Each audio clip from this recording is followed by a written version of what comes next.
দেখুন আজ পশু পাখিদের প্রতি মায়া কান্না দেখি আমরা, তাই না? কোরবানির সময় বিশেষ করে দেখা যায় যে হাই হাই পশুর গলায় ছুরি, কি সর্বনাশা কথা। কিছু মানুষ দেখবেন যে কোরবানির সময় তারা এত বেশি মানবতার সবক দেয় মুসলমানদেরকে, যে মুসলমানরা দল বেঁধে সব পশু জবাই করছে, গরু ছাগল, কি অমানবিক। আছে না এরকম কিছু মানুষ? সকাল বিকাল তাদের বিফ বার্গার ছাড়া চলে না, ঠিক না ভাই? ঠিক। চিকেন রোল ছাড়া তাদের চলে না, চিকেন বল ছাড়া চলে না, হটডগ নাগেটস ছাড়া তাদের চলে না, বরং তারা এগুলো বেশি খায়, ঠিক না ভাই? ঠিক।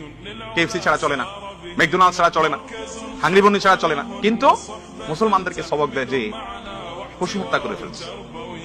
আরে মুসলমান তো সেই নবীর উম্মত যে নবী বলেছেন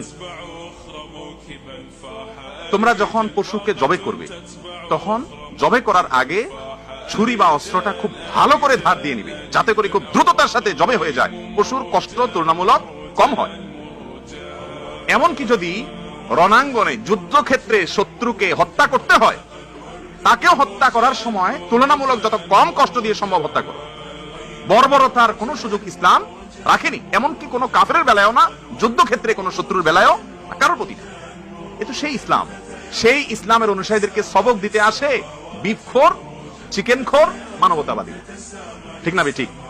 প্রতি কামড়ে কামড়ে যারা বিফ আর চিকেন খায়, কেএফসি চাউল খায় না, শুধু মুরগি খায়। আমরা তো এতগুলো ভাত খাই একটু মুরগি দিয়ে, একটু গরু গোশত দিয়ে, একটু খাসির গোশত দিয়ে। ওরা খায় কি? শুধু ডাইরেক্ট গোশত। তারা সবক দিতে আসে মুসলমানদেরকে।